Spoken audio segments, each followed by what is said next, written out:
Welcome back to another episode of Front Row Cinema, a movie podcast for movie lovers by movie lovers. I am your host, Teacher Trimboli, and with me, as always, my co-host, the wooden puppet that loves to wear ladies' underwear. We got Mr. James O'Reilly in the house tonight. You got it half right. We'll leave it up to you to figure out what half he's talking about. And each week we take a look at my 1,000 movies I've seen in theaters and we see how well it's aged, along with the hype surrounding the film, its box office analysis, and legacy in the film industry. So if you enjoy this kind of content, hit that sub button on YouTube, leave that 5-star review on Spotify and Apple Podcasts. It's how you help the channel grow. Jim, what are we watching tonight? We're watching Shrek 2.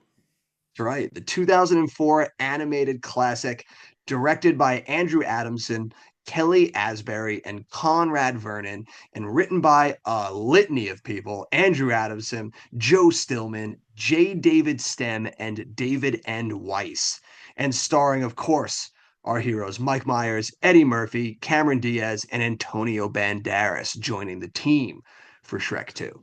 Now, we got our lovely DVD cover here to turn to our lovely log line on the back, and it reads: Happily Ever After never seemed so far, far away when a trip to meet the in-laws turns into another hilariously twisted adventure for Shrek and Fiona. With the help of his faithful steed Donkey, Shrek takes on a potion-brewing fairy godmother, the pompous Prince Charming, and the famed ogre killer Puss in Boots, a ferocious feline foe who's really just a pussycat at heart.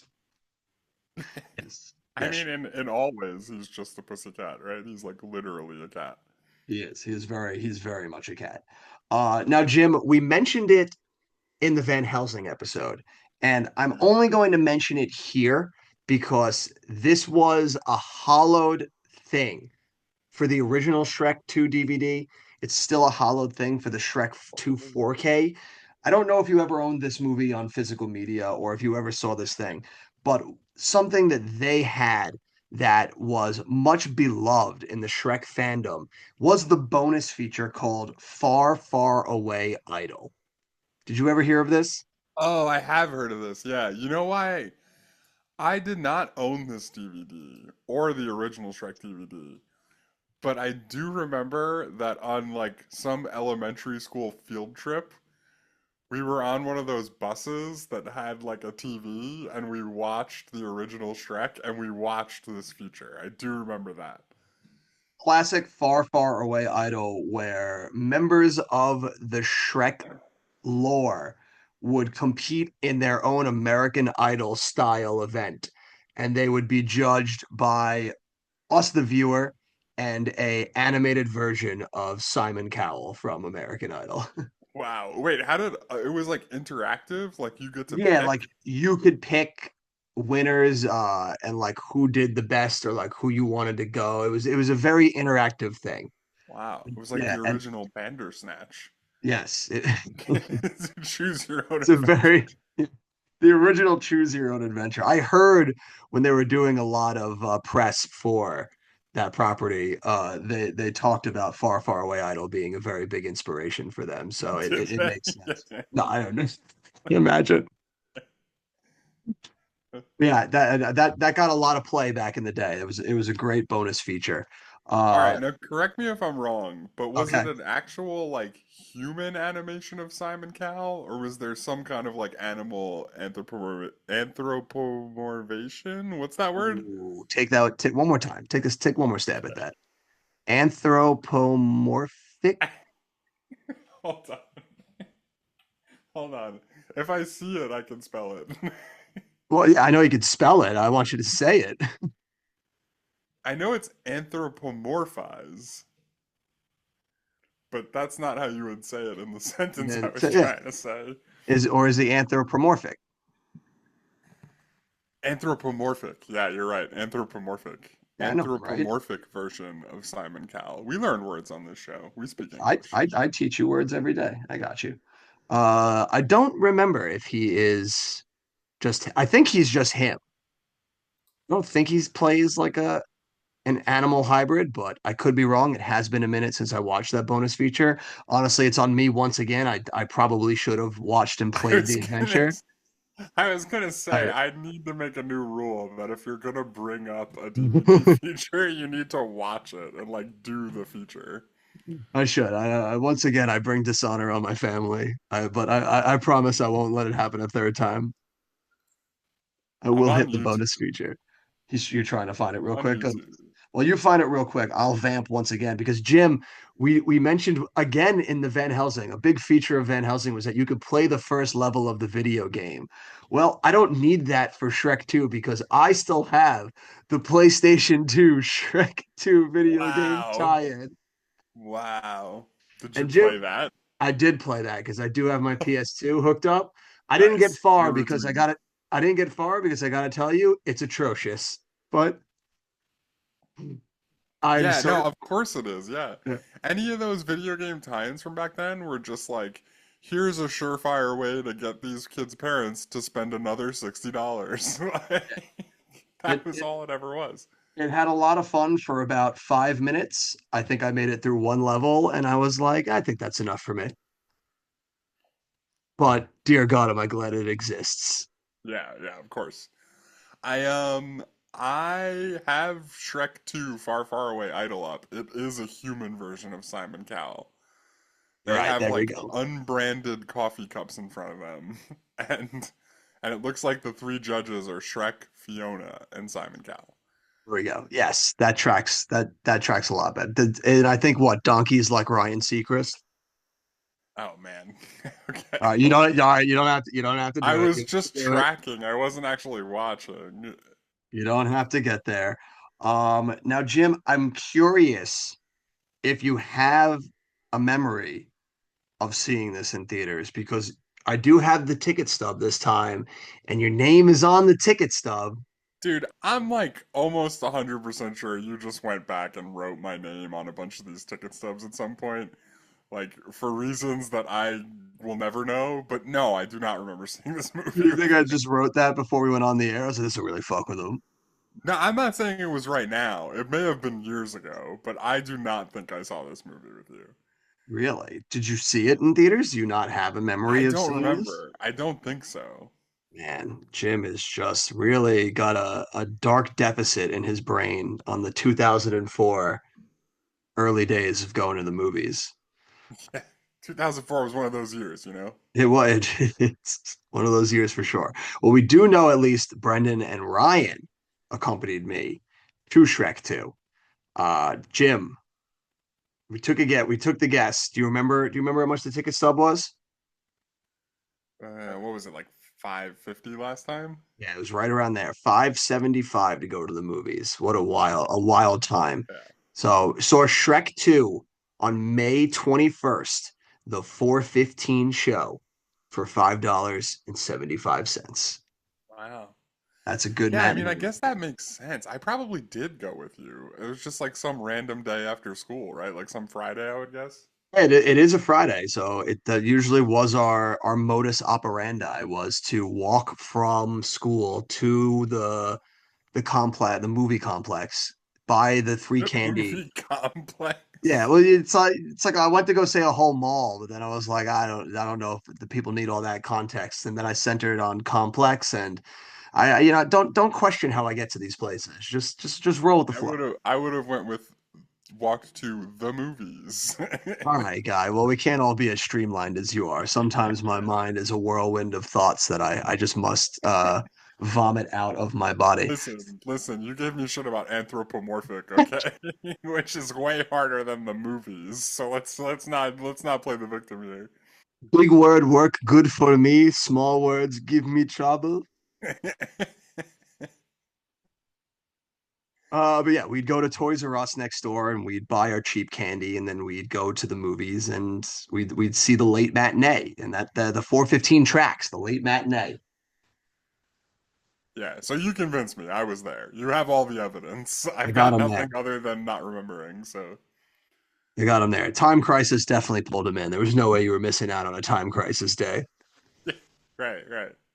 I will say though, I don't have any exciting story of us going to see this movie. I just remember that we saw it and then we went and got up into nonsense afterwards, like we usually do. But I don't have a specific story to regale you with this week. I'm sorry. Nothing as Yeah. perverted as looking at I someone in the really hope that bathroom. that's usually the case compared to the last story you told. Let me just throw that out there. Yeah, no, Which this again, I would like to remind everyone I had nothing to do with. yeah, this time. We all know what you did in the later movies. I am shocked and appalled by the fact that that ever happened. No, no. Shrek 2, we were on our best behavior. We knew we were going to be around other young, impressionable children. We were on our best behavior for Shrek 2 because we knew there were going to be a lot of people there because this movie was heralded. People were waiting for this movie. It's been a while since we've had something with some big hype, Jim. So let's dive into those numbers and let's see just how well Shrek 2 stacked up against the rest of these movies. Numbers, dates, numbers, numbers, dates, hooray. Dates, numbers. Show me the money. All right. So, as you mentioned, Shrek, did you say we went on May 21st? On May 21st. Yeah, so Shrek opened that weekend, the weekend of May 21st through the 23rd of So 2004. so this is our first confirmed we went opening day. Yeah. First I mean, confirmation here. Look at that. We're such big boys now. against a $150 million budget, which is pretty high That compared to is a some high movies we've budget. talked about. So that's actually good enough to break into the top five of biggest Yeah, budget movies we've done so far. Taking the number five spot just behind Van Helsing's 160. yeah. I'd say a lot safer bet than Van Helsing, right? Yeah, Like, yeah, that's for sure. Although 150 million on an animated movie, like for back in 2004, is pretty crazy.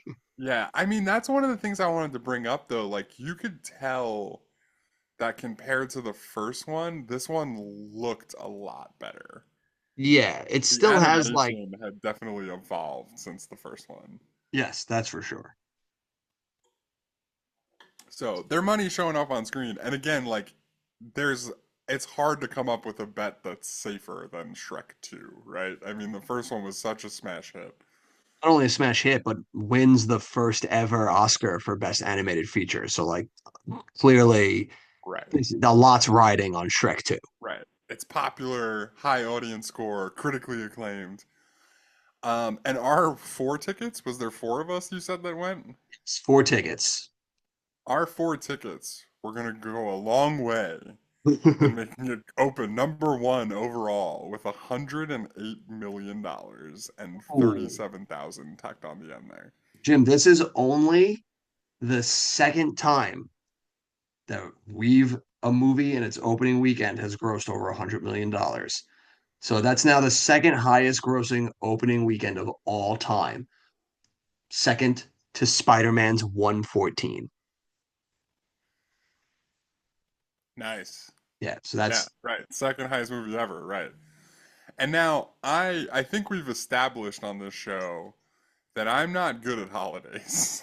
But we're not quite in Memorial Day weekend yet, right? We still have a sure. little ways to go. Didn't we play this game last weekend, Genius? That's what I'm saying. I'm looking now. It looks like Memorial Day was May 31st. So we're not. We're like 10 days before Memorial Day. But this is another movie worth mentioning.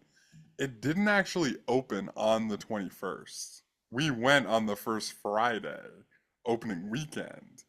But this movie opened Wednesday, May 19th. Interesting. So on top of that 108 million, it looks like it pulled in another almost 21 million dollars. No, yeah, over it breaks 21 million in its first 2 days. That is filthy. That opening weekend is one for the record books, absolutely, because not only do you have like that 21 that you said over Wednesday and the 108 from over the weekend, but its single day gross alone on Saturday, 44.8 is Yeah. beats Spider-Man Saturday to become the highest grossing single day gross of all time. Yeah, which I mean gotta be like that's like yeah, Saturday more like the morning shows were probably popping off with kids. Like I'd imagine it was like sellouts across the board, right?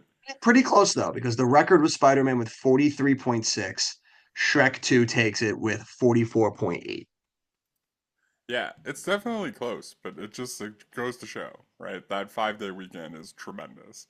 Hey, is that where does that? Have you been keeping track of our 5-day weekends at all?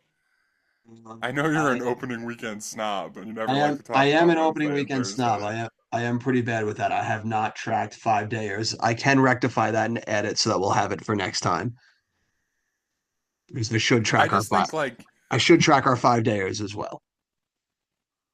yeah, I've been saying that for a while, like, but I think that 129 or so million has got to be pretty close to the best 5-day weekend as well. I mean, like off the top of my head, I think it's not quite beating Star Wars, like the original Phantom Menace movie, but it's like close. It's like up there, you know? If not beating it, then I would definitely say has to be like top five. If you'd imagine Spider-Man's up there, maybe some of the Harry Potter is up there. Yeah, I think some of the Lord of the Rings movies were 5 days. Like there's like those big franchises are usually 5 days from what I've seen. Uh, let's round out the top five here. It's all movies. So in fifth place is Man on Fire, which we did not do. But the rest of the top five are all movies we've done like pretty much in order. Second place is Troy in its second weekend. Van Helsing is in third in its third weekend, and Mean Girls is in fourth in its fourth weekend. So we're definitely getting to the point where we're going every week, right? Like we've seen like the top four movies are one, two, three, four movies we've done in a row, and they're all like fourth weekend, third weekend, second weekend, first weekend. Um, Also, none of them are anywhere near the number Shrek's doing. Like Troy is in second place; it doesn't even break 24 million in its second weekend. Everybody is hitting Shrek 2 this week, which is crazy because like you wouldn't expect it quite to be a four quadrant movie, and yet it seems like it absolutely is. No, I mean I don't know if I would say four quadrant, but more so than any of those other movies we just said are, if that makes sense. Absolutely. Wait, you're telling me Uh, Troy's not a four quadrant movie? Can't bring I your don't kids to that? I don't think you can. There's a lot of like sex and nudity in Troy. You sack of wine. Plus, it's also so thank you for saying that and stopping me from saying what I was about to say next. I appreciate it. That's what I'm there for. Like genuinely, I mean that. Uh, the like we talked about the competition here in the top five. In terms of other opening weekends, there's really nothing out here. Like so, people are kind of like dodging Shrek 2, I think. I doubt anybody Uh, wants to open up against Shrek 2. right. The next highest rated opening is a movie called Yuva, Yuva, all the way down in 21st place. It opened on 30 screens. Why you VA, huh? Why are you a VA? Oh man, that was pretty good. Um, Going into week two, Shrek is going to have what is a spectacular drop for something that started with $108 million. We've talked about how, like, if you start high and you have like a 45-50% drop, that's not the end of the world. It's pretty good, right? Shrek goes into week two with a 33.2% drop. It Sir. pulls in its second weekend $72.2 million, which like beats Is most of the opening weekends we've done on this show, right? Like pretty handily. like if you we were gonna do just on its second weekend, you said it was what, 72 point what? 72.2. So 72.2 is good enough to be the number nine spot on the list if you're charting those weekends. Right, It exactly. absolutely is the highest grossing second weekend of all time. It absolutely destroys How the Grinch Stole Christmas is 52.1. Right, right. An interesting tidbit here. It actually goes up 60 screens in terms of like what. So they were like, we're not done. We're rolling this out even further. Well, Jim, that weekend is, and say it with me now, Memorial Day weekend. Oh, yeah, you're right. The Monday after that Sunday is Memorial Day. This Monday does come after Sunday. Very, very good. Yeah. Well, no, I just mean like the 28th. All right, I get it. You know holidays better than me. You've proven that time and time again, sir. Um, coming in second, which is a movie I am going to guess you and Ryan saw together, but this one I am almost 100% sure I did not go to. If my name is on that ticket, I'm calling shenanigans. Weekend. It's coming in second place. The Day After Tomorrow. Ooh, Jimbo, that absolutely will be our next movie. You know I'm not missing out on a disaster movie. Yeah, it's Quaid too, right? Do I have that right? Is Quaid in that movie? Oh yeah, dude, Quaid, absolutely. Yeah, Quaid Quaid and Jake caught the Gyllenhaal. reactor. Am I still getting it? Yep, Jake Gyllenhaal, Emmy Rossum, Yeah. stacked cast. I still don't think I've ever seen that whole movie. Oh well, Jim, you will be in for a treat when we finally get to that bad boy. Just only other movie I want to talk about this week is the movie that I know is the reason I did not go see Day After Tomorrow with y'all. Down in fourth place, what would be my pick for my movie in our next episode if I was not so committed to watching The Passion of the Christ? Raising Helen, down in fourth Oh, place with jeez, 10, that's with just about $11 million, a little bit under 11. it's your ride or die movie right there. Dude, that movie is so good, and I haven't seen it in a long time, but every time it comes up in here, it makes me want to go watch it again. Bet it falls under the weight. Jesus Christ. Yeah, I also bet that, yeah. Weekend three, Shrek is gonna have a more reasonable drop for a Okay. movie that opened so high and followed it up so high. 47.4 million, sorry, 47.4% drop Okay. down to 30, like just a shade under 38 million, which is still real good for your third weekend. Still like fucking good. That's the second place right there for best of all time. And what was it? 38 you said? Yeah, like 39.9 and some change. Dude, that's still filthy. A little still a bit behind Spider-Man's 45 million for its third weekend, but that's still filthy. Yeah, and I mean, like, just like put this into perspective with some of the domestic totals we've talked about recently, right? To this point, through three weekends, Shrek has grossed $314 million domestically, which is like It's like absurd. that's insane. Yeah, and I mean, we only talked about what, like 108 plus 72. We've only talked about 240 of it or so. So, like, it pulled in during the weekdays in its first 3 weeks, another, like, almost $80 million is nuts. Bananas. Raising Helen's holding forth strong with 6.6 million. Was Shrek still number one this weekend? Shrek was not number one this weekend. Oh, okay, Um, so it had 2 weeks at number one. this is a movie, I think I did see this movie with you guys, and I'm pretty sure it's going to be after the Day After Tomorrow. Should I keep going? Should I keep guessing? Should I keep bringing them up, or should I just leave them out? You threw a lot of questions at me very quickly. And I the mean, answer it's to really all of one them, the question. Should answer I to say it or not? every variant of what you just said will always be a resounding yes for me, Jimbo. Oh my God, that doesn't help me at all. All right, opening number one that weekend without a number: Harry Potter and the Prisoner of Azkaban. Ooh. Kaban? Not, no, there's no D on that. Yeah, they're not a band. Here are the Dementors on the bass. Ba-ba-ba-ba-ba-ba-boom. Wow. How has there never been a band called the Prisoner of Azkaban? Because That's not bad. we'd all boo them immediately as soon as they say the name. Yeah. With their debut album, Dementor's Kiss. I'd be throwing empty beer cans at them all night. No, that's gonna beat out Trek that weekend. Gotcha. So Without Shrek, but still, Shrek taking 2 weeks at number one. We haven't had a movie take 2 weeks in a while, so that's a win. Yeah, that's true. We used to see some longer runs at number one, but there hasn't been one in a minute. I think our last one was 50 First Dates, coincidentally. Had 2 weekends.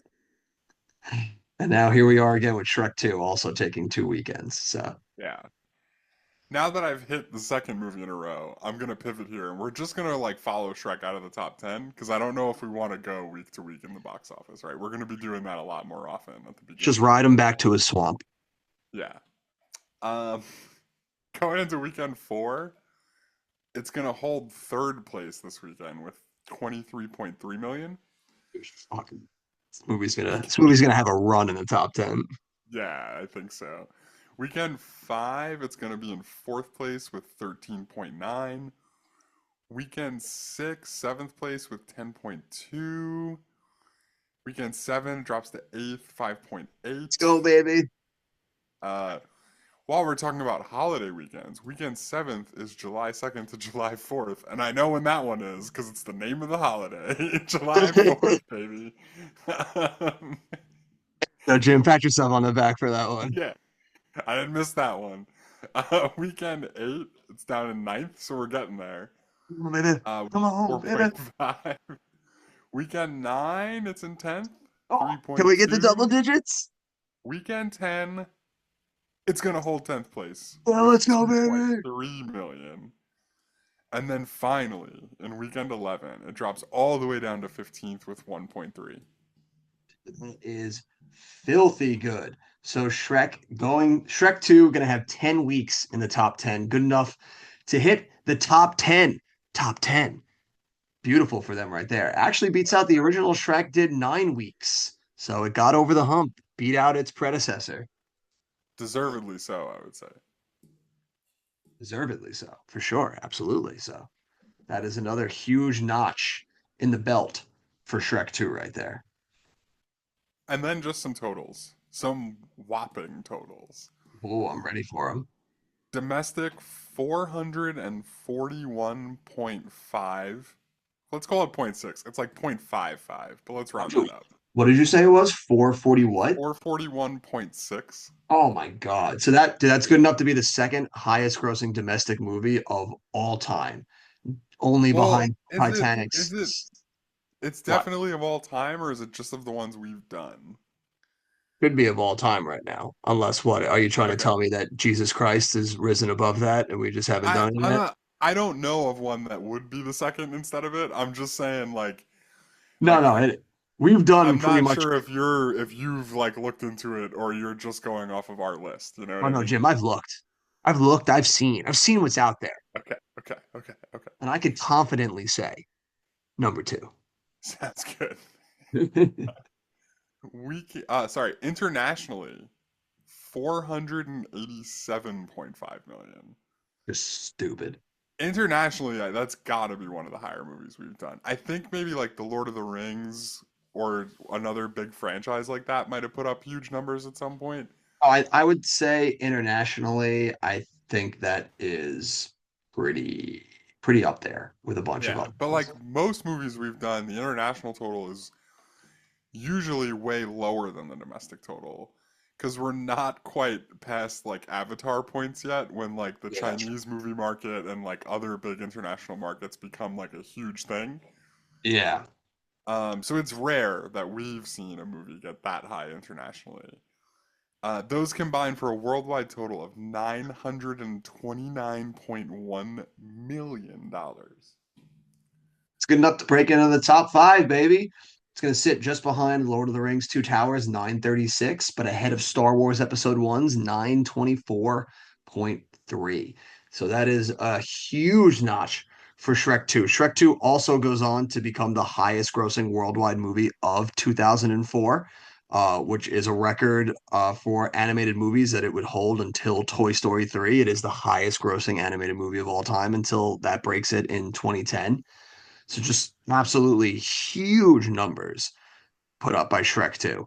Yeah. And now, Jim, we don't have concrete numbers, but they Oh, did say that the DVD sales on Shrek 2 in the first few years estimated to have made them another $800 million. dollars. dude, insane. Yeah. Yeah. Like, Which wow. is nuts. And that doesn't even account to just everything else that this movie ended up doing. Because at this point, Shrek 2 doing this business, you've got yourself a bona fide franchise now. because now we're talking the absolute merchandise out the yin yang at this point. Shrek Yeah, becomes a huge part of the theme parks, gets its own ride. Like this becomes an absolute phenomenon at this point. Jim, yeah. I didn't I mean, also say that you sat through a performance of some kind in with Shrek? yeah, yeah. The I wish I knew the name of the theater troupe that did it. But it was like some kind of local Salt Lake City theater troupe did a performance of Shrek the Musical. Like we have a Shrek the which, musical, like that which, bona fide franchise right there. yeah, the local theater performance of Shrek the Musical almost broke me. And what did break me, and why I don't go to musicals with my girlfriend anymore, was the local theater performance of Elf the Musical, which I think we also talked about. We also brushed on that. Jim really catching up on all of the early 2000s turned into musical movies. Yeah, They have yeah. slowly whittled him down to a But the shell of his important former part self. is performed by local theater troops, Yes, which yes. like Not it's your as heavy hitting bad as you Broadway. think it Yeah. is. It's so bad. Yeah, like, oh, you saw the Broadway show? No, no, no. Oh, what was it, the off-Broadway one? Throw a few more offs on there, and then maybe you'll get to where I Yeah, saw right. it. It's actually like your geometry teacher was Shrek. Like, In my eyes, it's the only way to watch it, Jim. I don't know what you're talking about. yeah, Uh, well, it's the only way I'll never watch it again. One of the crazier stats that I saw for this movie while looking it up was Shrek 2 competed for the Palme d'Or, which for those of you out there is the one of the most coveted titles of the what is it, the Venice Film Festival? Isn't Palme d'Or cans? Cans. Yeah, Cans. You're right. Lovely set of yeah. cans. That's how I have to remember Oh that. yeah, I'm sorry. I cons, cons. Cons. James Sorry, I don't Cons. even know if they pronounce the S, those French people. Like, what? You know which one I'm talking about, asshole. Like, give me a Yeah, break. you know where we're going with this. Cons. That's right. I'm Well, whether still you spell it, reeling from anthropomorphic, okay? yeah, pronunciation is hard, people. All right. It's tough. But yes, it competed for the Palme d'Or, which I find to be one of the funniest things ever. I can only imagine all those French elitists sitting down to watch cinema and they throw Shrek 2 at them. Yeah, I mean, there's. It, do you think it has the record for fart jokes in a movie played at that film festival? Oh, I would imagine so. And it has to, right? Probably the most usages of Smash Mouth in a motion picture. Yeah, right. Exactly. Yeah, you get it. The French people didn't know what hit them. And Born That Day was a new phenomenon for France. Believe it or Smash not, they're big Smash Mouth fans over there. Huge Smash Mouth fans over there. That's where they do a lot of their concerts these days because the Shrek 2 just took France by storm. Yeah. Anytime they see Americans, they put their finger and their thumb in the shape of an L. Oh But boy. that's Oh enough of boy. that. This movie wasn't just a big win on the big screen, Jim. This was huge critically. 89% from the critics there. Surprisingly, this shocked me a little bit. 69 from the audience, though. I did not think it would be that low on Rotten Tomatoes. That was a That's little shocking to how does see. that compare to the first one? But Jim, I don't know. You're asking me to remember things and thoughts and have done my homework. I did not do any of those things. Not necessarily. What's I'll continue vamping while you dig up that we have the information from the grave. technology. We do have the We technology. have- I don't have the Rotten fingertips that Tomatoes you score have. for Shrek 1 was 88%, Damn. I which may wonder. only be the critics. 90% on the popcorn meter. Oh, geez. I wonder what So yeah, caused such a way higher. decline for people. Bunch of sequel snobs out there. Yeah, We I got. can't imagine what the Chuds would be mad about, but I'm sure you may give me some illumination when we get up to reviews later. I might. I might be able to do that for you. We got a 7.4 from IMDb and the absolute peak. We got an A cinema score. It gets over the hump, Jim. Oh yeah, oh yeah. That's right. No A It hits that minuses in one. this town. Yes, but now not to keep you in any more suspense, we've got some user reviews. And to answer your question, what could the Chuds possibly rail against? We're going to find out right now. We got our first 1-star review here, and they right. Let's see. I spent $64 at the theater for my family of 7 to see this movie with snack bar treats. There was your first mistake, buddy. Why is there 7 people in your family? Yeah. Why are you? That's not even a lot of money to take 7 people out. Like, what are you talking about, man? Insane, bro. Yeah. Mike Myers lost his mojo. No comedic talent. Same with Eddie Murphy. Are they now washed up has-beens? Cameron Diaz, limited role. The only saving grace for this movie is the last 20 minutes. I recommend going to the theater to see another movie, and when it's finished, duck into Shrek 2 towards the end. It's the only part worth seeing, and it's free. I know I won't be buying Shrek 2 on DVD, and I expect this movie to sink like a brick after the first weekend. Well, bad news for you, buddy. Yeah, Shame you on were Hollywood. dead wrong, sir. Shame on Hollywood for producing a movie for families just for the sake of having an offering for families. More adult feel than kid feel. Graphics and sound seem off compared with first film. Puss in Boots, awesome. Would love to see a new spin-off on this character. Well, I got good news for you in the end there, Yeah, bud. this guy. Wow, this guy's really rallying. He came around in the end. He's like, you know what? Give me a Puss in Boots spin-off. We'll call it even.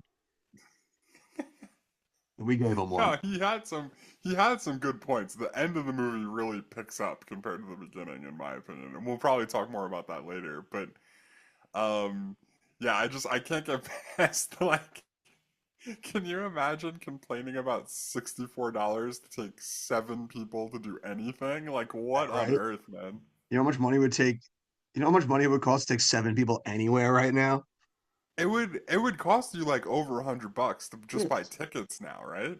Absolutely. Dude, it would cost you $64 just to get the 7 people in the car. Yeah, true. True. Could you imagine what your car payment on that minivan would be these days? My God. Outrageous. We got our next one here.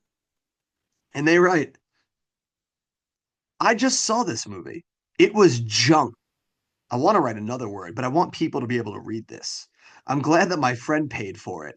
I wasn't going to spend my hard earned money on this. It was so boring. The best parts were Puss in Boots and Donkey. Eddie Murphy, as always. Other than that, the movie was not interesting, not funny, and not something that children should see. Fart jokes and sexual references are not, I repeat, not funny in a children's movie. America should be ashamed for making this the second highest grossing movie in its first weekend. I, for one, miss the family friendly cartoons that Disney has brought out in the past. Beauty and the Beast is a classic. Filth, like Shrek 2, is not. I love the first one, don't get me wrong, but this was just a ploy to make more money. My advice, don't waste it. Give it to something with heart, like the Harry Potter movie coming out. Or better yet, just burn it in a trash can. You'll save yourself and a whole lot of sanity in the long run. So wait, how am I supposed to burn Shrek 2 in a trash can exactly? Like, how am I personally supposed to do that? She's speaking to the future people that have stupidly bought this on DVD. Yeah, I guess, And yeah. much like seeing Colin Kaepernick take a knee, they can just throw their Shrek 2 DVD into the trash, light it on fire. Yeah. I don't want I to play with you anymore. In the first half I was expecting production code guy to be the ghost the whole time. I was expecting to be like, and that's why we need to go back to the production code. I must say though, I can't think of any movie other than kids' movies where fart jokes would hit at an all-time high. Like, Yeah, well, that's the crazy like when you said fart jokes, I was like, yeah, but like what do you expect in a kids movie? But like how does fart jokes and sexual innuendo get put in the same basket? Like those things are completely different, right? Am I crazy? those are absolutely different. Yeah, and like I mean like this isn't the first movie to have like sexual innuendo in it. It's probably not going to be the last like animated movie that does that.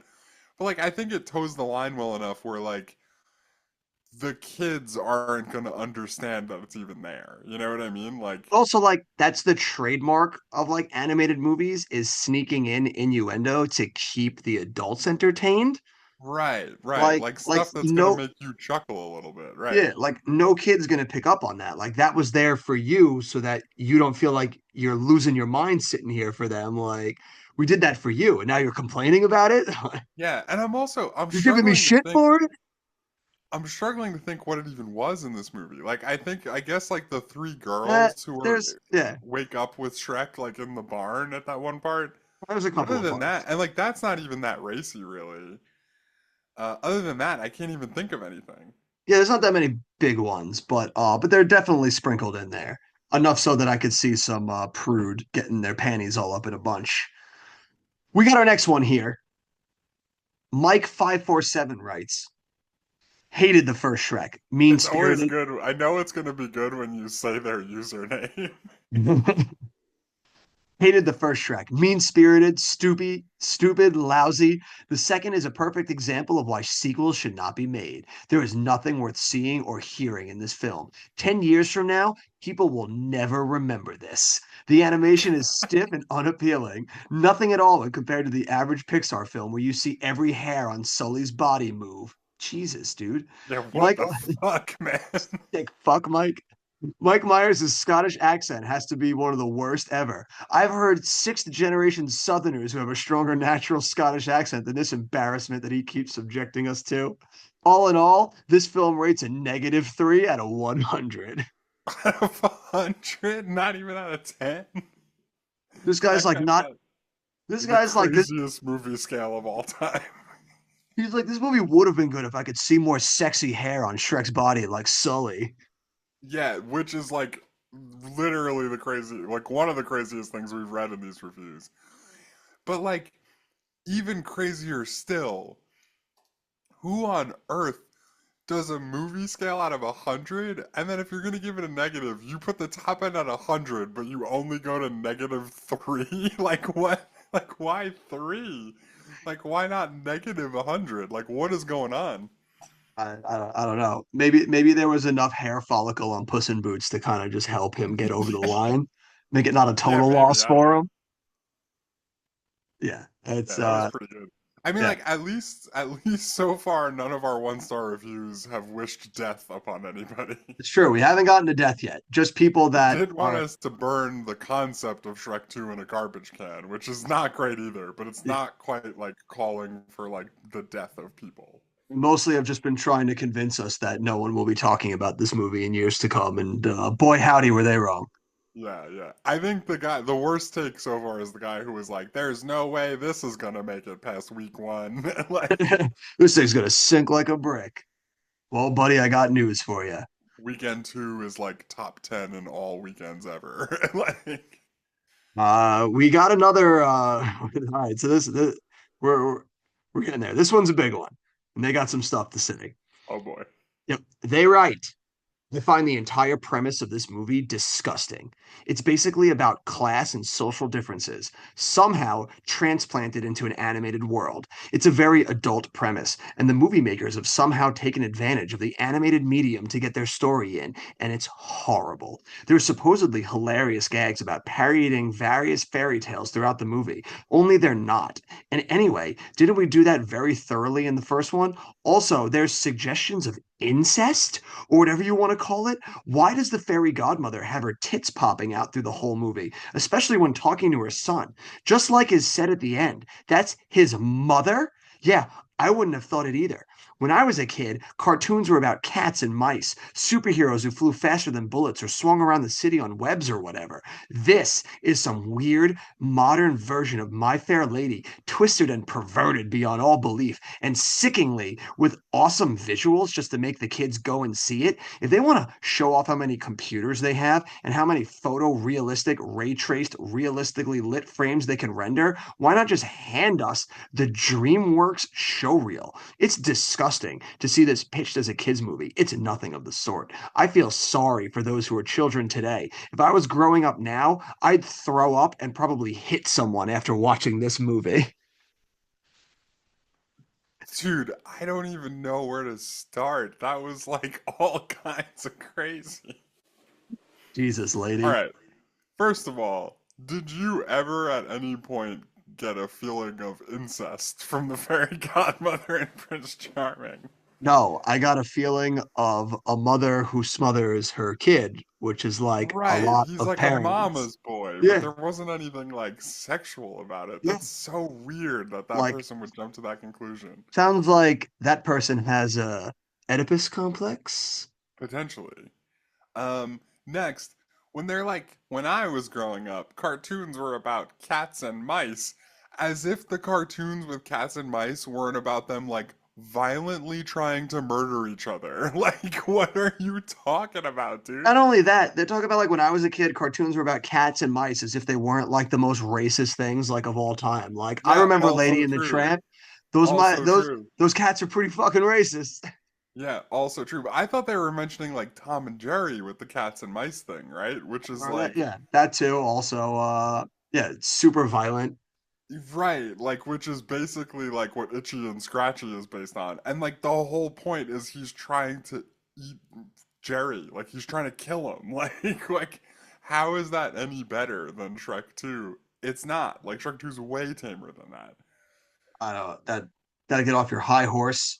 I just love the people that are just so like overly disgusted by like what's not really that big of a deal. Like it's just insane their overreaction to these movies.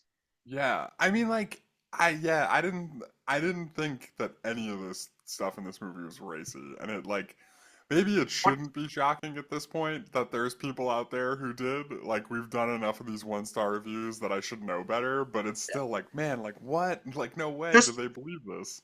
just to like have seen this movie and be like, if I was a kid growing up today, I'd throw up and hit somebody. It's like, what are Yeah. you talking about? Like, Yeah, it's like I got bad news for you, man. If you were a kid today, you would have loved it because that's what kids did with Shrek 2. Like I don't know what to tell you. it's like, lady, you gotta calm down. It's not that. Interesting. What makes you say it's a lady? I don't know. I don't know. Just curious if the username was like soccer mom 25. Oh, it actually was so long that when I took the picture of it, I cut off the username to fit in the whole review in one picture. Wait a second. Are you telling me you read these off of pictures that you take on your phone? Hey, you think I want to re-scroll through IMDb to find these as we're doing this? No, I take I mean, pictures of that's them as I've fair. read them so that they're readily available. I don't have time That's to fair. sift through hundreds of reviews in real time. That's a fair point. Yeah. All right, fair enough. I probably would have like put them in like Google Docs or something, but that's just me. But you're a much more user-friendly tech guy than I am. I'm very bare bones, regressive. Yeah, yeah. I We'll I talk am about it. That might be a good way to track if we have any repeat offenders. That's fair. We got one last one-star review. I do so many one stars because there were a lot more good one stars than there were 10 stars. But we got one last one here from Jekyll Booty. They Oh, write yeah, yeah. The whole Shrek franchise is thoroughly abhorrent, both morally and aesthetically. It tries to have things two mutually inconsistent ways to create a fairy tale scenario while parodying and guying the whole fairy tale genre, thus creating the kinds of brats who are cynical before they have had the opportunity to be innocent. It All is right. also coarse and ugly, with the post punk relish in such willful ugliness. The Disney studio produced sugar coated travesties of the Central European tradition of storytelling, but these were at least often accompanied by musical scores of some attractiveness. Shrek is happy to recycle substandard versions of middle of the road rock and soul staples. To subject your children to this trash is child abuse. Oh my God. No, it's not. Like, I hate Dude. people that try to sound so smug and intelligent with like Yeah, their like yeah. review They're of it. Like using a lot it's of big so words. postmodern and it's cynical opportunity. It's like, dude, you're talking about Shrek 2, dude. Yeah, Shut the but fuck up. like they're not just talking about Shrek 2, they're talking about like Beauty and the Beast and like Sleeping Beauty and like the older Disney movies. And they like this Central European storytelling tradition. And what kind of music did they say it had? It was accompanied by musical scores of some attractiveness, Yeah, which musical is just scores of it's just a some snobbish way of attraction. saying it had a good soundtrack. Right, right. Like it had like right, exactly. Of some attractiveness is such a crazy way to say that.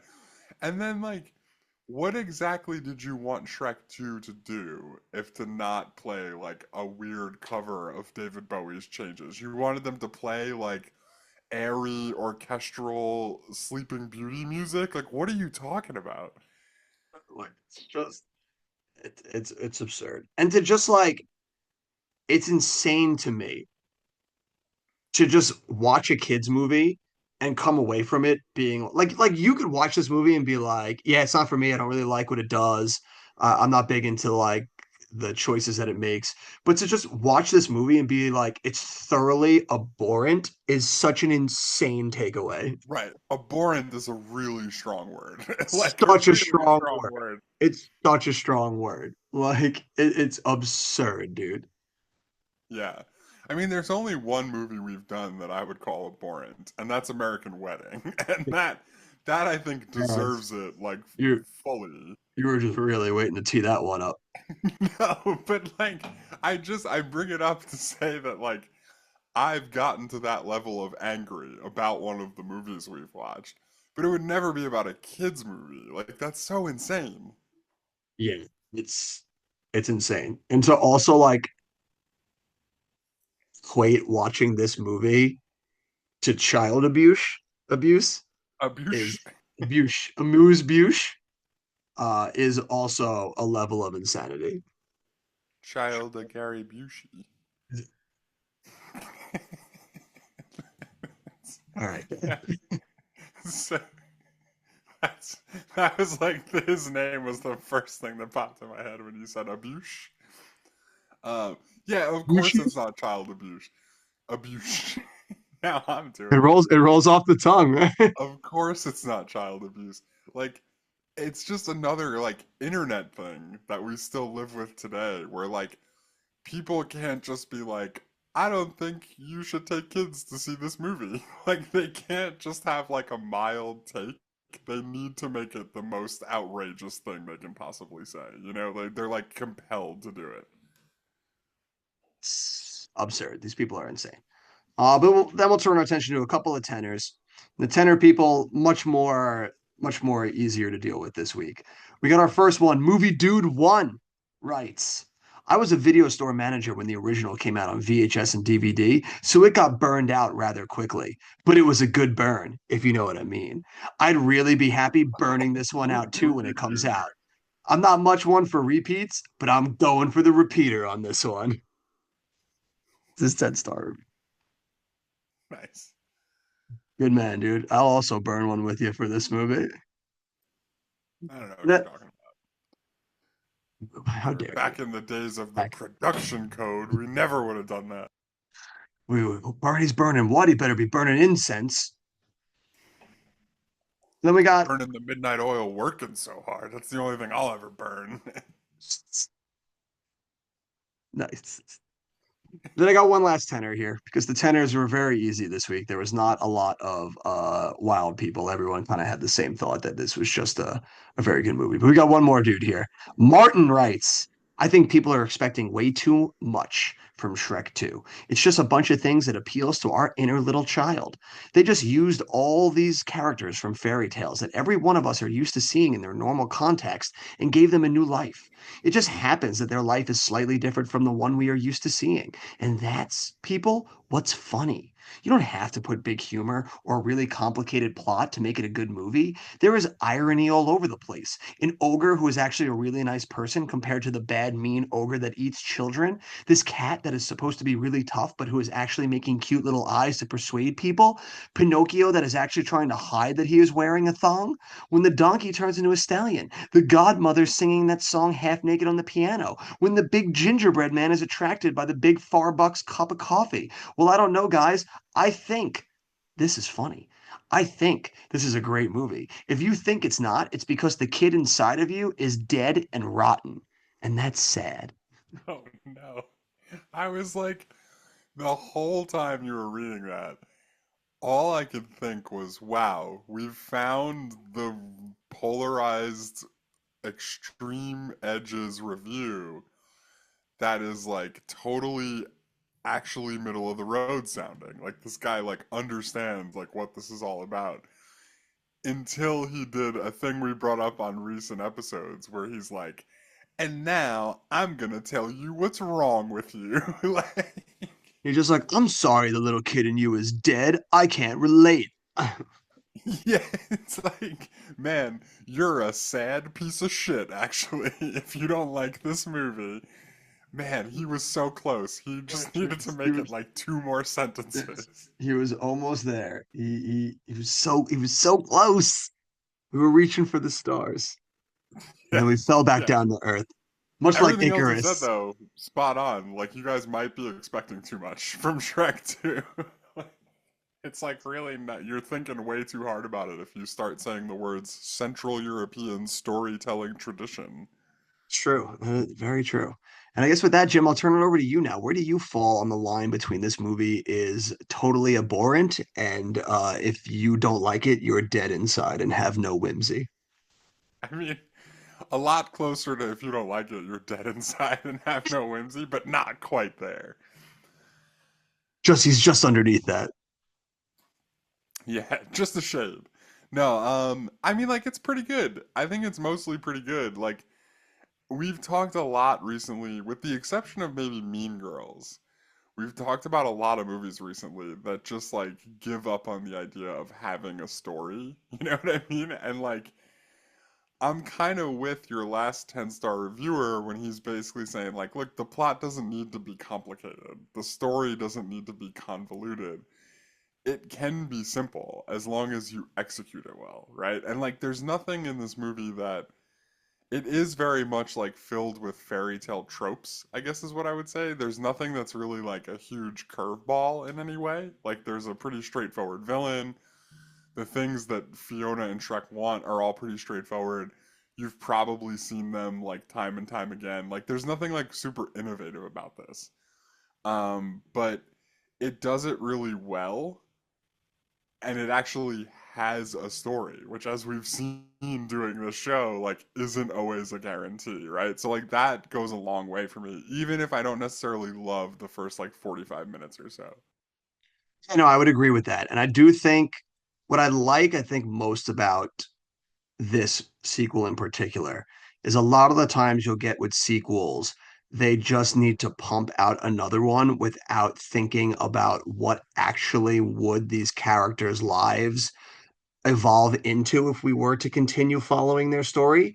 Yeah. And what I think this movie does really well is build on the themes of the first one in telling a story that feels like it would be a natural continuation of that first movie. Shrek saved a princess in a tower, found true love, and married what is essentially the girl of his dreams. And then finds out that there's going to be so much more than just your, I found her, I'm in love, we have this world together. Now there's a whole other set of expectations that are to come with it. So I think this movie does very well in finding that next bridge that will not only be another thorn in Shrek's side, but something for him to overcome to grow and to continue growing as an ogre. Yeah, right. So like I'm with everything you're saying right there, right? And I think like the way to think about sequels is when you get to the end of the first movie, you say, now what? Right? Like, what's the next obstacle that these people would have? Because we've come to kind of a conclusion here. Um, but yeah, like, and is the obstacle they hit not super relatable in this movie? Like, you've found this person that you love and you really get along with and you like vibe with in every way possible. But like now you got a mother-in-law. You know what I'm saying? Like now you got a dad you got to talk to. Yeah. Like people you don't know, that it's like awkward. Like because you know this person that they care about a lot and you care about a lot, but you don't know each other. It's like a weird situation. And it's even weirder if your dad, if the father-in-law and mother-in-law kind of hate you, you know? Like It's just like, hey, you found the woman of your dreams, but guess what? Her parents fucking hate you. yeah, and so like again, like there's nothing like it's kind of cliche, I guess, in a way, but I'm with you that that's the logical way that this would go. And it's cool the amount of conflict they put into it, right? And like how a lot of the conflict comes back from the first movie. Like when they're having that argument at the dinner table, which is great by the way. All the like visual gags and that when they're like doing these quick cuts to them like cutting into fish and like ripping the wishbone out of turkeys and stuff. Yeah. Like that's all really visually cool. But like yeah, like it comes back like this is not only like the dad he has to contend with, and this dad has every reason to hate him, but this dad is also the one who locked the person he loves in that tower for God knows how long, and like he's got some stuff to answer for, God damn it, you know, like He's got a bone to pick with this guy. right. So like it's all stuff that like makes sense that that it's happening. It's like questions that I actually want answered, as opposed to like I don't know, how did Harry meet Lloyd? You know what I mean? Like stuff I don't genuinely care about, like versus stuff I do care about, I guess. No, it's a great continuation of like what would be the next step in the two of them. And I also think, and like it is a bit cliched, but like we've said a bunch of times, like cliches work if you do it right. And this movie does it right. It's the same thing with keeping it simple, where now introduce I think the way they slot the villain in is so great and easy too. Like it's just like, oh yeah, of course. Like if Shrek got her, like Prince Charming is left off to the side. And in this one, Prince Charming is always expecting life to go his way. So he's just a bit of a dick. Like it Yeah, just and works he's a great. dope too. Yeah. That's like my favorite part is that he's like kind of an idiot, and everybody knows he's an idiot, you know? Yeah. That Like leads his to like, mom is like, yeah, he's an idiot, but he's my idiot, so I'm yeah. gonna get him whatever he wants. And it's such a great opening too to again play on that fairy tale trope of just like the prince storms into the castle ready to save the princess, and then there's no princess there, and it's the wolf there. And I've watched this movie so many times, and I never realized that the wolf is reading Pork Illustrated, and there's just a I cup. don't think I realized that There's this just a time. picture of a pig in a swimsuit on the front cover. And I died. Like the The visual Pork humor in Illustrated this. swimsuit edition. Yeah, the visual humor in this is very funny, and I caught a lot of things that I missed a bunch by just looking in the background of a lot of shots. Like when they Yeah. first come into Far, Far Away and they're like passing everybody and they're playing the Funky Town and they're doing the whole like play on Rodeo Drive. You see in the background an ad for their version, I guess, of a movie or a play or however they would do it, and Uh, it was Lethal Arrow. it's pretty good, yeah. Yeah, I love that whole scene when it's like they're basically just in LA, like going to far, far away. Because it's a really Hollywood way to kind of highlight the difference between where Shrek's from and where they're going. It's like, this is the big city. It's like an easy way to visually tell us that, you know? It's like, hey, look, it's LA. You've seen all these things before. It plays those tropes very well, and it's very funny how you see all of the like princesses and stuff integrated into like that area. Yeah. So, but before we dive more into that stuff, I do want to go back to the story for a second Okay. because it also does something that is spectacular for sequels, right? Okay. It like calls into question the lesson we learned in the first one, right? So like Shrek 1, by the end of the movie, it's like, oh yeah, like they're ogres, and that's pretty cool. And like they both like being ogres, so what's wrong with that? Like they could be with each other and be together as ogres. It's great, right? What Shrek 2 does that is so spectacular, the first movie never gave you the option for them both to be human. Like you leave the first movie being like, well, Shrek's an ogre, and now he's got an ogre wife. That's great. Like, what else do we need to talk about? And Shrek 2's like, but what if? What if they could both be human? Like, wouldn't you like that way better? Huh? Huh? Wouldn't you? You know, like, and like, wouldn't Shrek and wouldn't Fiona, like, if they had that option, wouldn't they take it? And they have to relearn the same fucking lesson. You know what I mean? It's so good.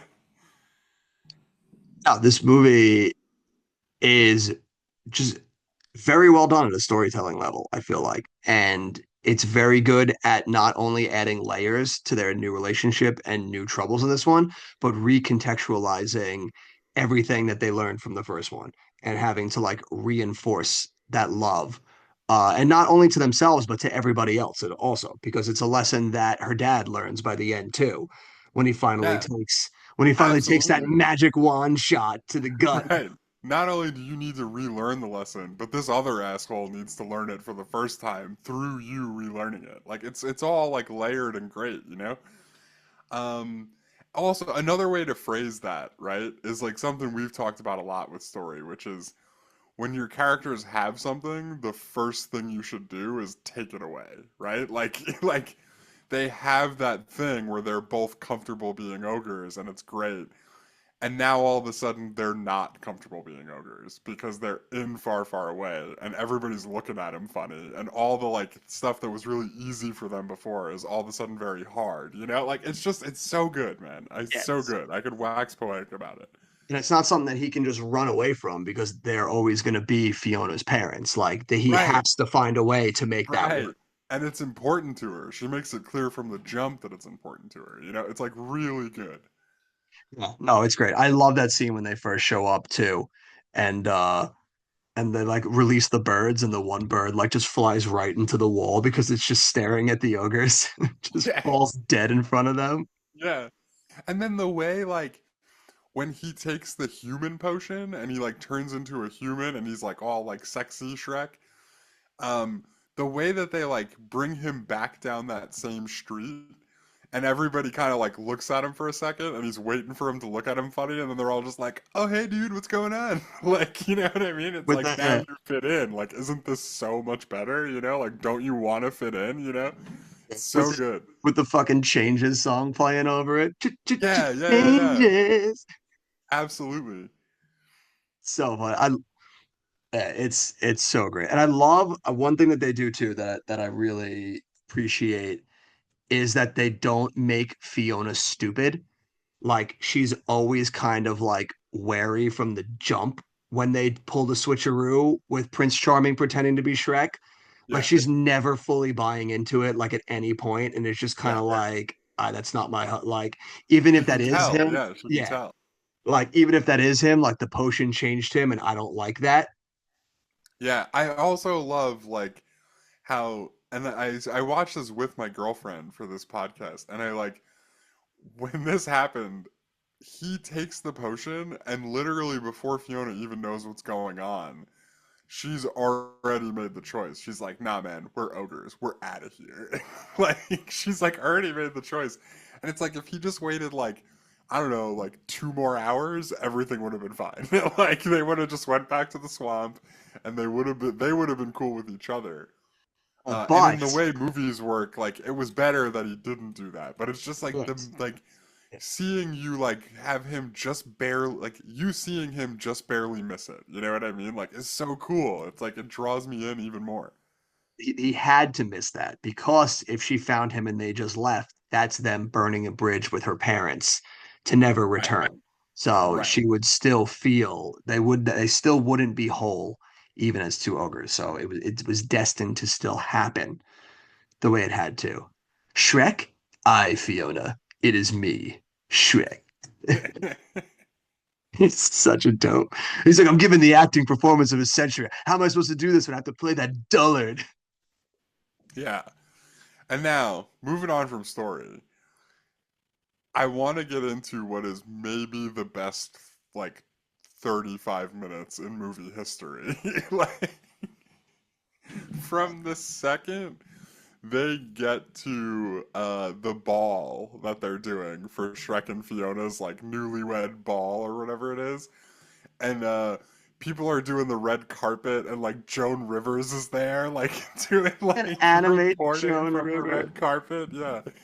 Uh, the whole like sequence of them doing knights and like the like Dude, Pinocchio and I the was, gingerbread man are watching knights on yeah, TV. I was gonna say, I think still to this day, the Knights joke, that whole segment, might be the greatest joke ever put in an animated kids movie. Because that's something that when we saw that back in 2004, like I laughed at the Knights gag because it's a play on cops, but everything that happens within that, I completely went right over my head until you get older and watch it and like you really start to understand when they arrest a donkey and he just starts shouting police brutality.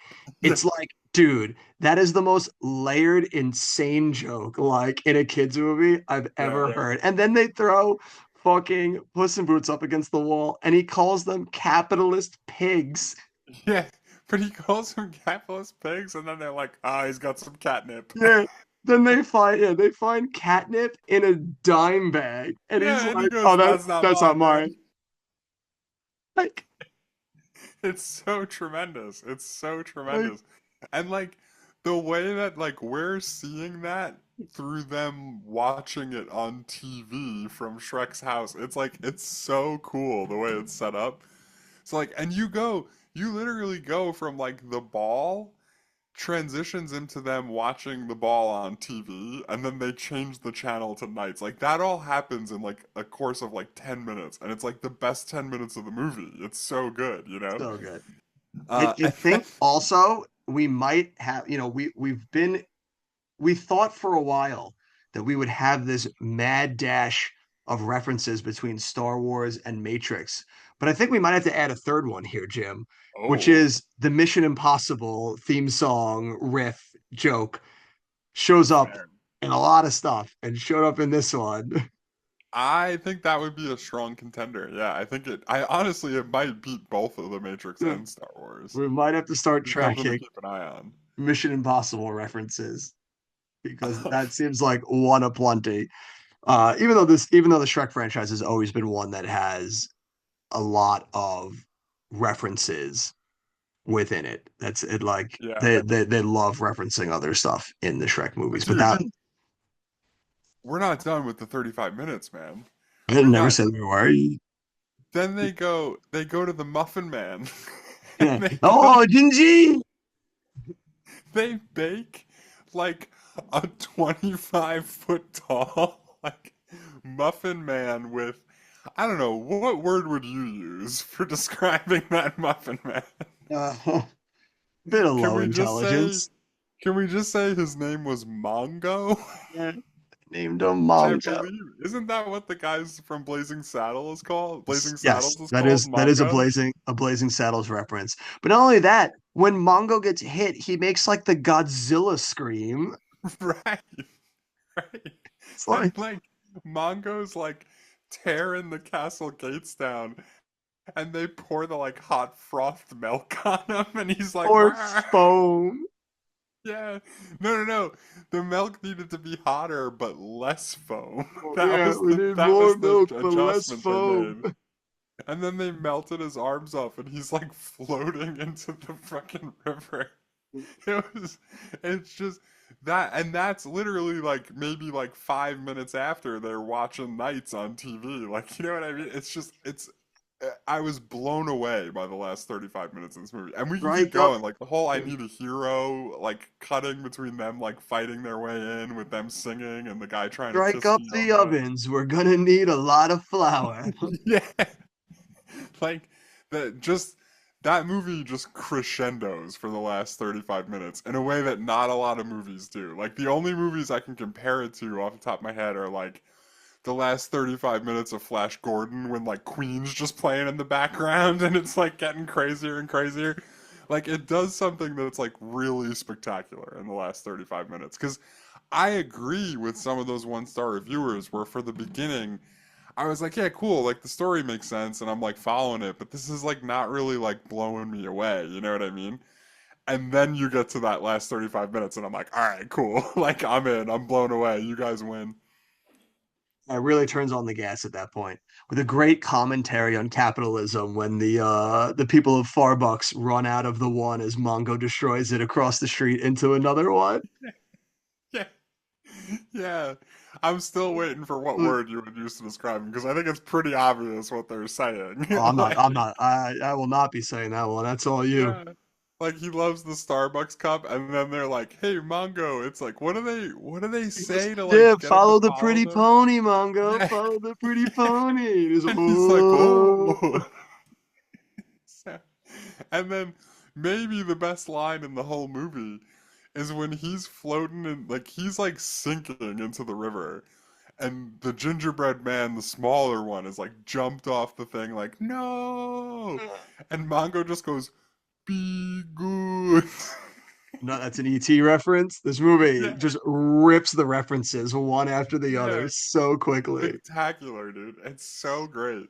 And so yeah, I don't know. I think we've talked a bunch about this, so I don't know if you have any more, but that's kind of my cap off. It's just it really like rolls through the end, and I'm so sold on all of it. Oh, the movie is just like a hell of a lot of fun. I think the biggest addition to this one that we haven't really mentioned, worth mentioning, is the addition of Puss in Boots to Oh this yeah. franchise, which is just like a step. I just love how easily he integrates into like the duo of them, and how like quickly he gets under Donkey's skin, Yeah, like it's throughout the another whole. Yeah, great layer. Like, because again, like, he can't just show up and be like, I owe you a life debt, Shrek. Like, they add conflict to it. You know, they're like, yeah, Donkey hates the fact that he showed up. because Donkey's just like, if he like he already does what I do, but cuter. Like if he takes over, like who the hell am I now? Right, right, exactly. He's better than Donkey in every way. Like, he can, like, hang in a fight. He's, like, pretty cool. He's got, like, a sweet hat. Like, you know He's what I he's mean? Like, he's goddamn adorable when he does that move. right, Donkey feels so threatened by it. And they, like, really play that up. It's really great. It feels real, you know? Trotting in place, trotting in place. Yeah, no, it's just like a hilarious movie. I think it's so funny. And it's just so enjoyable. I think also, we talked a bit about Prince Charming being a great villain, but the fairy godmother is far and away just like so stellar as a villain, and it's such a good play on like the fairy godmother being like the one who's there to like keep you safe, like twisting that and perverting it to being like, no, it's got to be my way because I'm the one that has the power. Yeah, the fairy godmother is basically a producer, right? Isn't that Yeah. kind of what she's doing in this movie? Like, she's like the evil Hollywood producer who's like, I'll make you a star, but it's gonna cost you. You know what I mean? Like, I love when she has like all the like the furniture come to life, and the one and like they're supposed to be like whimsical furniture, but then when the one cabinet grabs Shrek, it's just like a baritone voice like, "Hey bub, where do you think you're going?" no, no, he says, you want to go, pretty boy? He's- It's so that I remember, It's like, it's I don't know if so I good. got the first part of it right, but I know he calls him pretty boy Uh, because it cracked me up when I saw it, dude. It was like it was just so perfect. Like he sounded like a union tough, you know? Like it's just so great. it's so good. And when she first gets Harold into their buggy, and she's like, "You forced me to do something I haven't done in so long. Break a diet."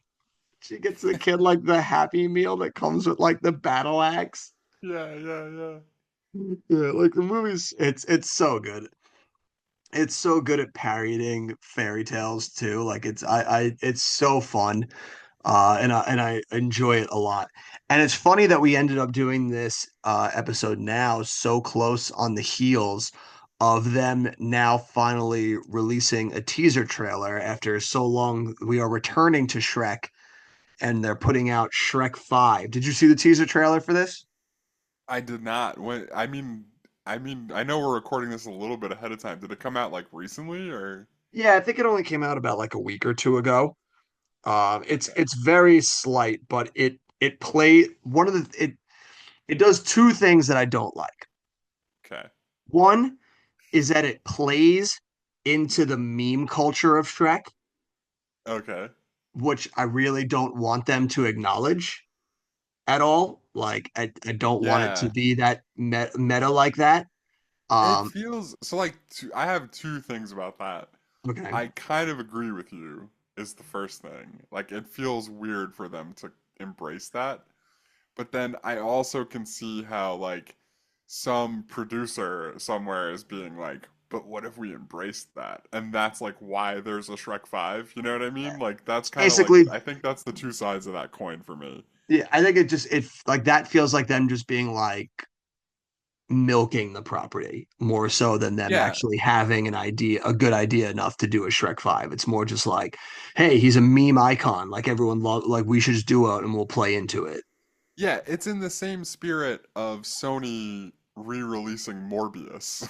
You know what I mean? Like just as like a soulless cash grab. Like I wouldn't be shocked if the people who greenlit Shrek 5 were thinking the same way. You know what I mean? Yeah, yeah. And then the second thing it does that I don't like is the animation is way too polished. It has the animation of today's era of like the DreamWorks animated movies, and it looks way too crisp and polished for a Shrek movie. You know, Shrek movies, while having and using the latest technology, still kept that kind of like weirdness of the world, even from the first one that they've put in Shrek. Like there was always a familiar uniqueness to Shrek in particular and how it looked, and it doesn't look like they did away with that for Shrek 5, and they just Yeah, look which is computer generated to the point of all of the same DreamWorks movies are today. And I really don't like that they got away with that, they took away that uniqueness from like the original like line of what is it, like four Shrek movies I think they did. yeah, I'm not even sure. I think they got up to well, yeah, this is Shrek 5, so I Well, think they yeah, did yeah, four of yeah. them. You're Yeah. right. You're right. Now that I think about it. What am I saying? Although you never know. I mean, they did make a Lion King 1.5, so Yeah, maybe you're right. we don't want to get too ahead of Yeah, ourselves. I don't want to speculate too hard here. But no, that I mean, yeah, that kind of visual uniqueness is important for any movie. So if you're sacrificing it, it does make me like raise my eyebrows a little. And then it also introduces his daughter as like a main adult character now. And I don't like, it's just like, I don't know what we're gonna do here with the story. Like what, like do I really need to see the story of them being like the teenage daughter doesn't want to live the life they do, and then we're all gonna like it just from seeing it, and I could be wrong because again it's just a teaser, we don't know too much, but it seems like it's going to be a very like like we talk about using cliches well in these movies, and the teaser doesn't give me the hope that they're going to twist and play with the formula, and it's going to be much more middle of the road cliche cash grab than like actually wanting this material. You know, does that make sense? Yeah, no, it does. It does. I mean, like, I think you're hitting on the difference between. I mean, we're getting into like when Harry met Lloyd territory, which is like, okay, but do I really need to see Shrek's teenage daughter like 15 years later learn the same lesson? It's like, how uh, many times have we done this now, you know? played by Zendaya also. Right. It's getting more into the like, if you were way too into these characters, what would the next thing you would want to see be? And it's like, that's not really why I'm interested in it, you know? If that, I don't know, does that make any sense to you? Or, No, it absolutely makes sense to me. So also, I brought up the teaser trailer. I'm not listening to any of the volume because I don't want to like blow it over the into your ears right now. But I yeah, agree with you, it looks not good. yeah, like it Like the looks it visuals of it are really I jarring. can't quite put my finger on it, but you're right. It's like it's got like a weird like uncanny valleyness to it where it Yeah, doesn't look right. it doesn't look just look how Shrek and them should look. Yeah, and like I don't even know the video I'm watching, it seems like it's cutting between this seems like more of a behind the scenes thing than a teaser trailer. I don't know what you're watching. I don't know if you're watching a I don't full know. It's film. like I'm guessing because this is three almost 4 minutes that the teaser trailer ended a while You, ago, and now the, I'm the watching some you weird are behind the the scenes Shrek teaser thing. the teaser trailer is like 35 seconds. So if you're watching something that's Right, 4 minutes long, you're way off course. right. In my defense, the video is called Shrek 5 official teaser trailer, so it's easy why I was misled. Yeah, that's it. Um, You were led no, like astray. I'm actually interested that I clicked on it because when you look at the stuff in the first 35 seconds versus like when it gets to like replaying old clips of Shrek mixed with some behind the scenes stuff, what you're saying is 100% right. Like the new one doesn't look right compared to it looks like crappy compared to what the original looked like, if that makes sense. Yeah, it does, and I am not here for it. So obviously we'll hold reservations until we get like a full trailer and some actual stuff. But from that first little glimpse, not a fan. Yeah. I'll have to watch it with audio before I can really like lay down a an opinion. I'm definitely not someone that I think needed another Shrek movie. I I don't. will say their teenage daughter needs a haircut, bro. Like, brush your hair. What are we doing? I don't know. I mean, how is it that easy to get ogre haircuts in the swamp? I don't know. I don't know. I think it could be pretty easy. I mean, These Fiona's hair looks pretty these are the questions they should be answering in Shrek 5. How do ogres get a haircut? That's actually the movie. She's on a quest to find a barber. good. She just really wants like L'Oreal hair products, and they're like, "We live in a swamp. You will use mud, young lady." She sneaks away to far, far away just to get some good product. It's so ridiculous. So stupid. Now we've got something there. Did you see, since we're talking in the realm of the whole Shrek universe here, did you see either of the Puss in Boots spin-offs? No, but I've heard what's the okay. It's definitely not The Last Dance. That's the name of the Venom movie. Yeah. No, That's but that's you're close. that's You're close. Venom 3. It's The You're Last close. Wish or something, Yes. right? Yes. So the second one, Puss in Boots: The Last Wish, I've heard is that's like top tier. is yeah, is really good. I would like don't even bother with the first Puss in Boots movie. But you would really like The Last Wish. I'm sure, yeah. Yeah, and that movie was sick. And I would rather see a continuation of that than get a Shrek 5. But I mean, I guess in this world when there's still so much money to be made of the Shrek universe, a Shrek 5 was all but inevitable, right? Yeah, and I mean Puss in Boots, ooh, is this gonna spoil The Last Wish for me? Is Puss in Boots gonna be in Shrek 5? Um, Because I mean, my understanding of Puss in Boots: The Last Wish is that it has like strong Toy Story 3 vibes, where I'm gonna like it, but I'm gonna be real sad at the end. uh, yes and no. It doesn't spoil it for you that Puss in Boots would be in Shrek 5. I would imagine if they're going to do a Shrek 5, like they're bringing back all the players. Okay, okay. Because I guess what I'm kind of dancing around here Well, is it's like you think like they kill him.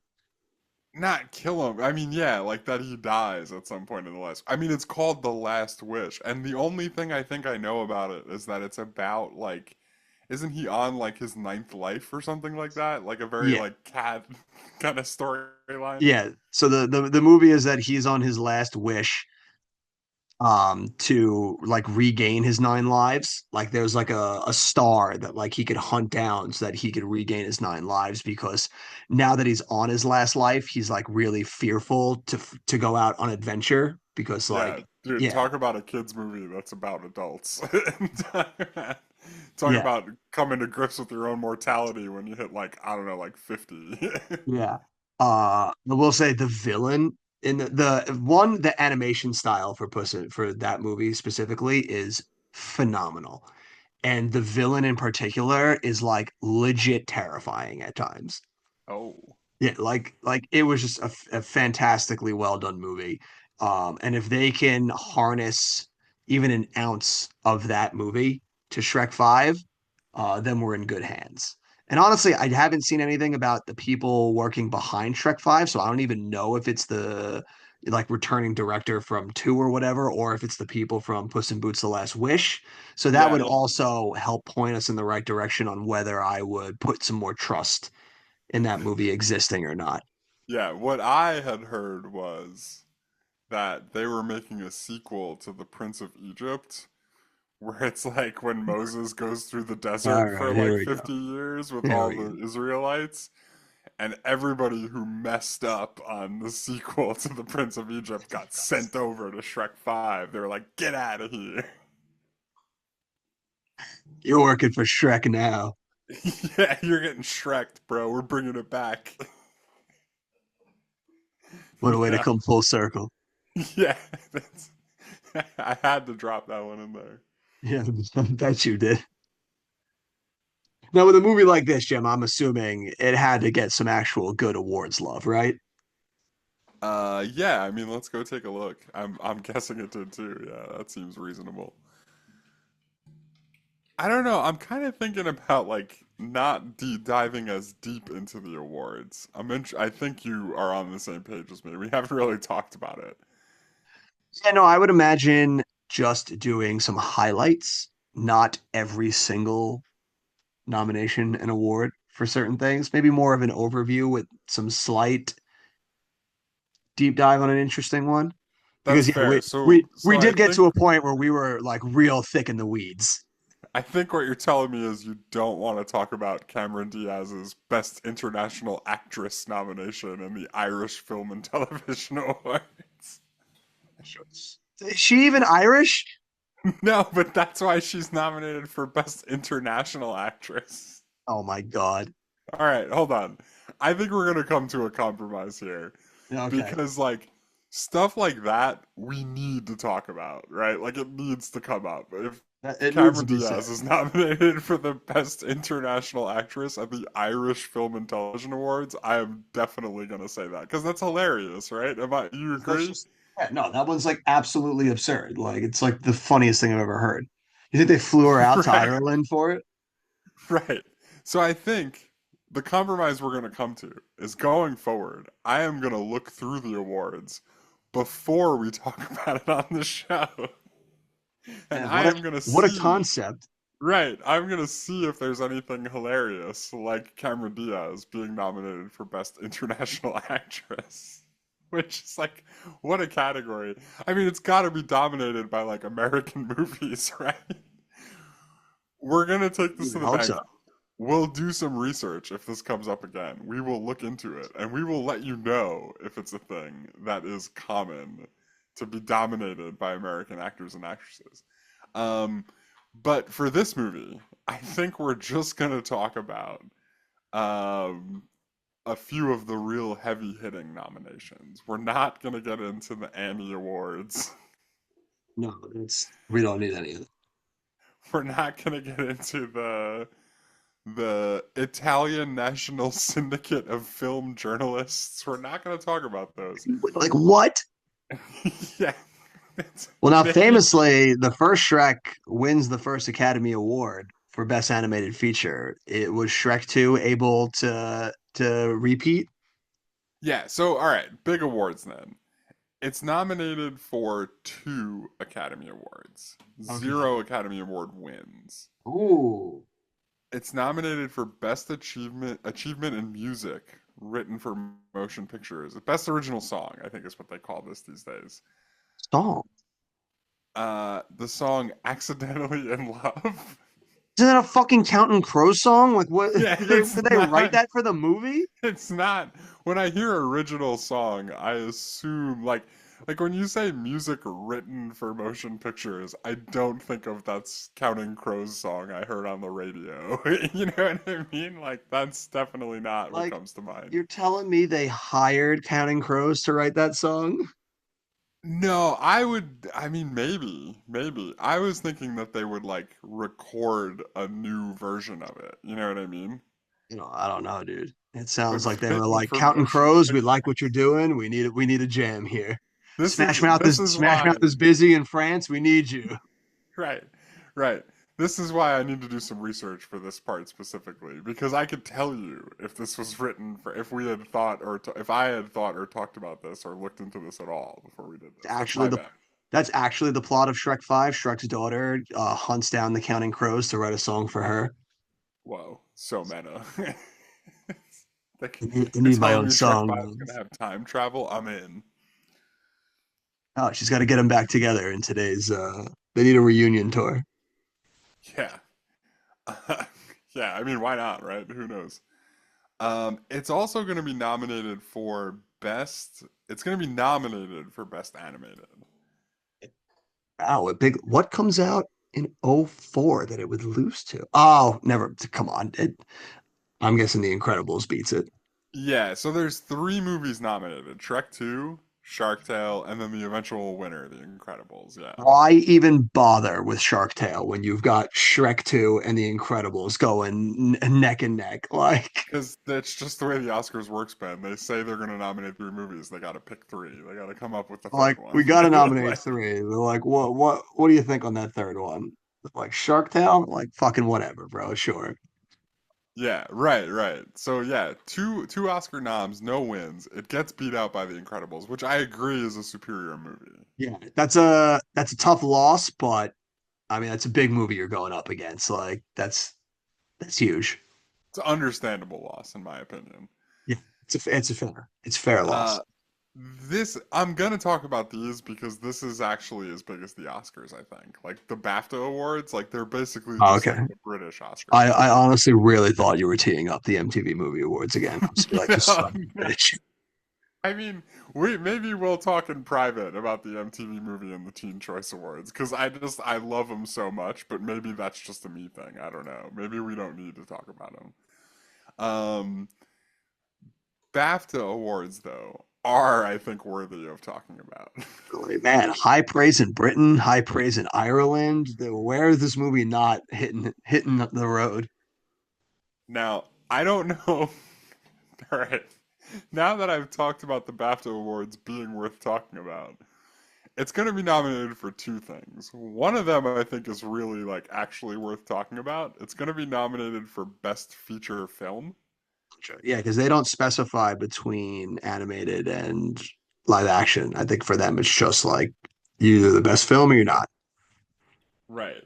Which I think is not a bad choice to make. I think that they're onto No, something there. I think that's fair. I think doing best animated feature is just a cop out so that you can give an award to animated feature.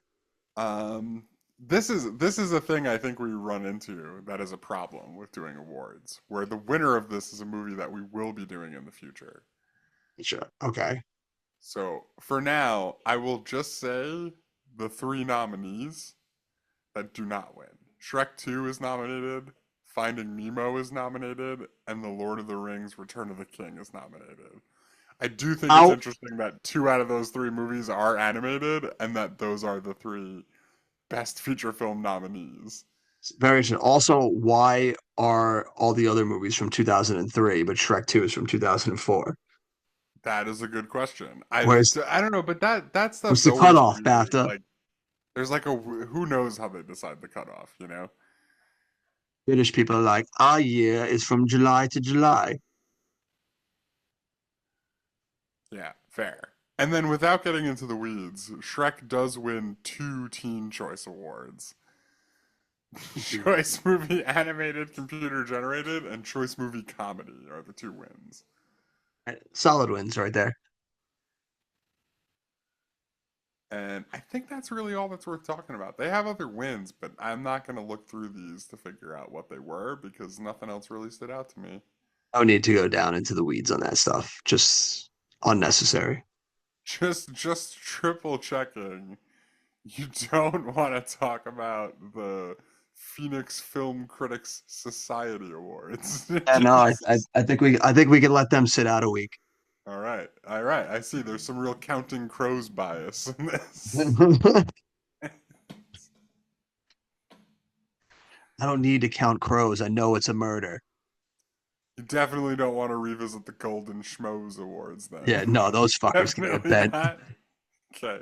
What about the Russian National Movie Awards? Not those Ah, all either. right. Now we're talking. Okay. Seeing what the Ruskies got to think. I mean, listen, No, no, yeah. we No, might be I'll rushing do back by the end of the month, so we might as well. I'll do better on this because I think this is a thing that's particularly hard to do live. Like it's hard to know what's going to be funny and what's going to be like totally boring without actually like reading it out loud. So I think I just need to like read it beforehand and then next time we have a Cameron Diaz getting best known international actress, I'll bring it up. But I'll avoid the Golden Schmoes Awards.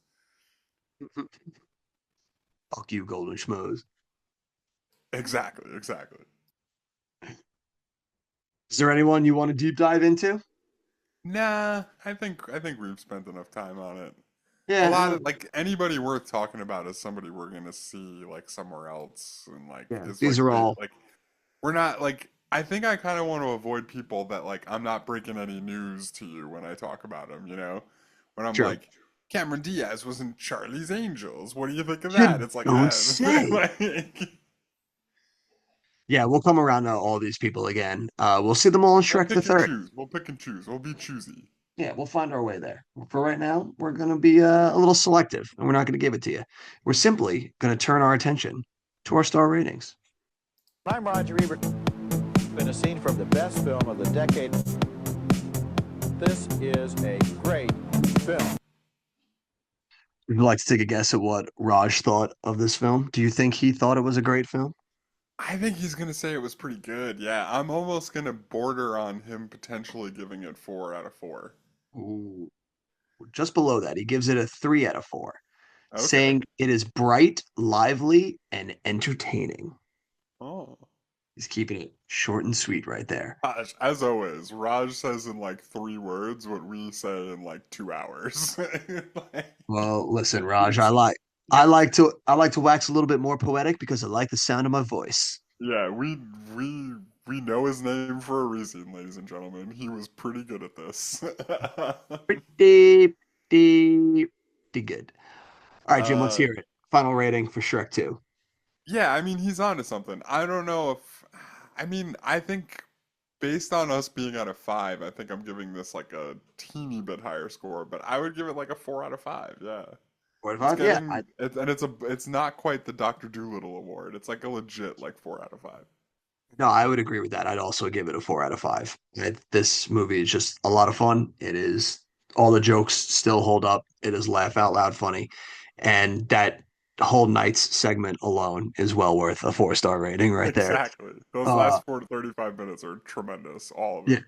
yeah. So we're locking. It seems the 4 out of 4, the 8 overall rating is coming up a lot for us here. We're about to do a hefty amount of battling. So do you take Shrek 2 or do you take Old School? Uh, Shrek 2. I would take Shrek 2. Do you take Shrek 2 or would you take Harry Potter and the Chamber of Secrets? Oh man, Harry Potter and the Chamber of Secrets. Yeah, I would probably take Harry Potter and the Chamber of Secrets too. Yeah, and that's interesting because I said something similar about Chamber of Secrets, where there was like a 45 to 50 minutes that were just like really humming on all cylinders. Which, if I'm doing my math correctly, 45 to 50 is greater than 35. So I'll take the other movie. Thank you for that lesson, Professor. Yeah. What can I say? We always give sage advice on this podcast. We do. We do. That wasn't quite up there with the sound financial advice we've gotten in episodes past, Yeah. but it was close. I mean, it's pretty good financial advice. $50 is more than $35. That it translates between time and money. I'm just Wow. saying. Wow. You're so sage. And as everybody knows, time is money. So what It are we is. really talking Wow. about? You just blew my mind there. What about you? What is it? What is there any other eights? Are we Well, not no, going I to agree. I match? agree. I agreed with you there that I would put Harry Potter over it, but there were a bunch of other eights. The other eights it would have had to do bad. If it got over Harry Potter, that was absolutely as high as it was going to go because there's no way it was getting over Seabiscuit. I don't think. Oh, not even close. No, no way. Because Seabiscuit's next, goaded. yeah, next was Seabiscuit, then was Troy, then was How to Lose a Guy in 10 Days, then it was Signs, and at the top of the eights is A Knight's Tale. Wow. Yeah, the eights is a strong category, dude. Yeah, lot of eights that we've gotten in this area. It seems that eights tend to be the biggest grouping that we've had so far. Yeah, Uh, it makes sense because I think like I don't know. Obviously, we're not going to have a lot of tens. Like tens are like reserved. and it's the worthy area of like a movie that we both just agree is pretty great. But not quite over that hump that's like slowly trying to reach that tenor because we've got a couple of 8.5s, a couple of nines, and a couple of Yeah. 9.5s. So like you really got to do a lot to break into that ground. Yeah, I think between 7 and 8 are going to be really like stacked because I have the Dr. Dolittle 2 award that I just give to Yeah. movies You've that always probably don't deserve it, but I really liked. yeah, you've always got that one in the back pocket. But Shrek Yeah. 2 was able to jump over the hump of the first Shrek, which only got a 7 and sits in the number 25 spot in the top 25, while Shrek 2 sits in the number 18 spot. So big win right there. Big gains. The Yeah. question will be is whenever we come to Shrek the third, will it be able to top Shrek 2 or even Shrek, or is it going to be the start of the decline for the Shrek franchise for us?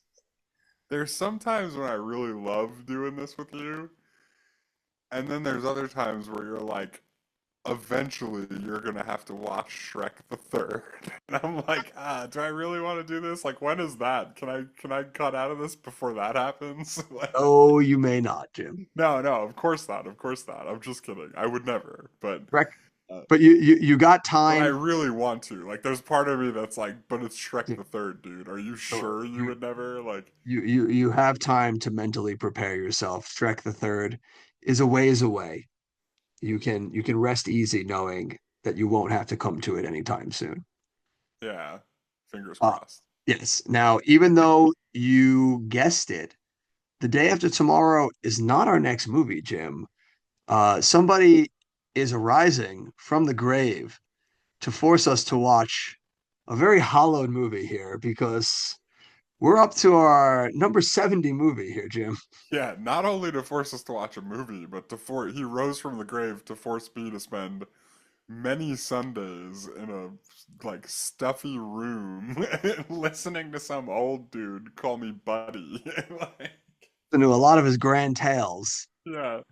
I think maybe I'll save this for the next episode, but do you remember any of the priests from the church we used to go to as kids? No, I try to put that out of my mind so that I can actually sit down. Bum. Yeah. It's not I will preface by saying it's not that kind of story. It's a lot more fun. But there was a couple of priests that were very quirky that I always think about when stuff like the Passion of the Christ comes up. No, I Um, don't. I actually don't remember anything about any of the priests that we had. I but yeah, he also rose from the grave to one day make Mel Gibson a lot of money. Like that's another thing he did. Yep, and Um, we are now about to go on the journey with Jim Caviezel. yeah, and I've locked us into this for reasons that I've thought a lot about over the last few weeks. A first time watch for both of us here. Right. I've like really like sat down and come to grips with the decisions I've made, and I've said, you know what, we've made them though. We have to follow through. I return to Um, Catholicism. right, right. We will be watching next week, my pick, episode 70, The Passion of the Christ. Oh man, and what a passion it will be.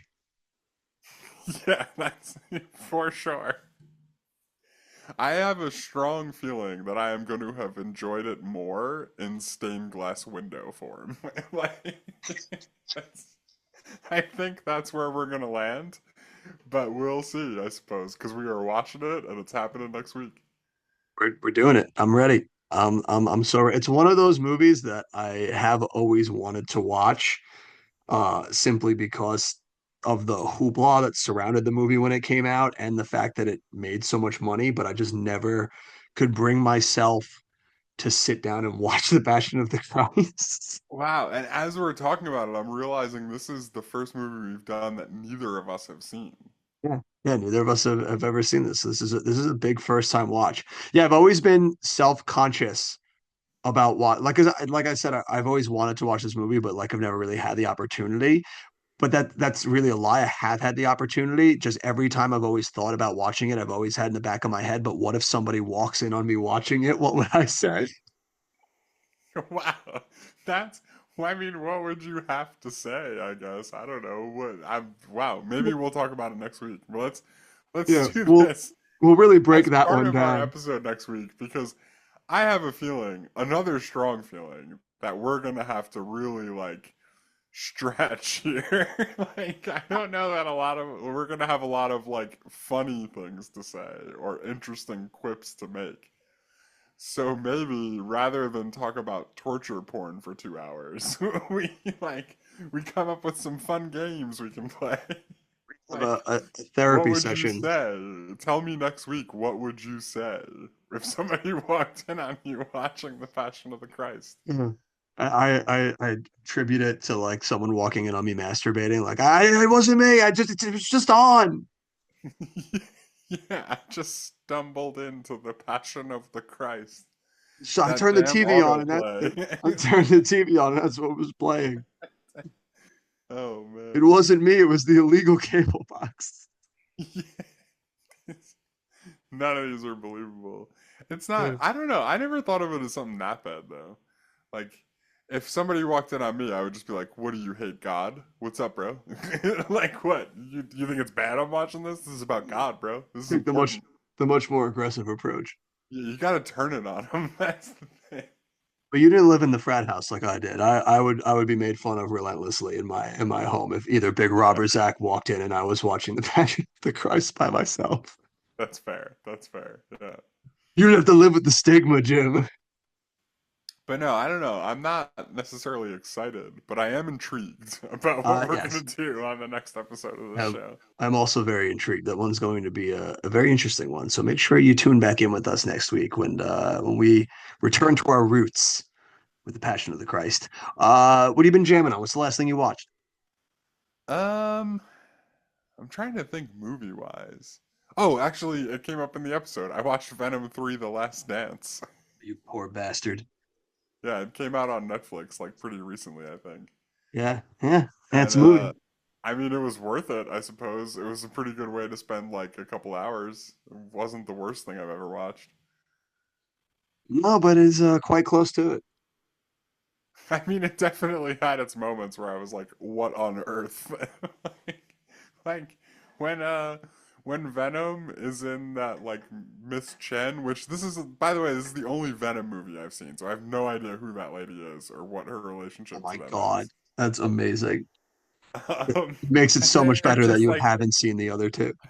they're just dancing in her like Las Vegas suite, like it's the craziest, silliest thing ever. Yeah, that movie is absolute nonsense. He's just like, I can't be Venom or the thing will find me immediately, but I want to dance. Let's Yeah. dance. Right, right. like, Yeah, it's pretty wacky that they're like, like but this is totally worth it. it's like I fucking hate you, Venom.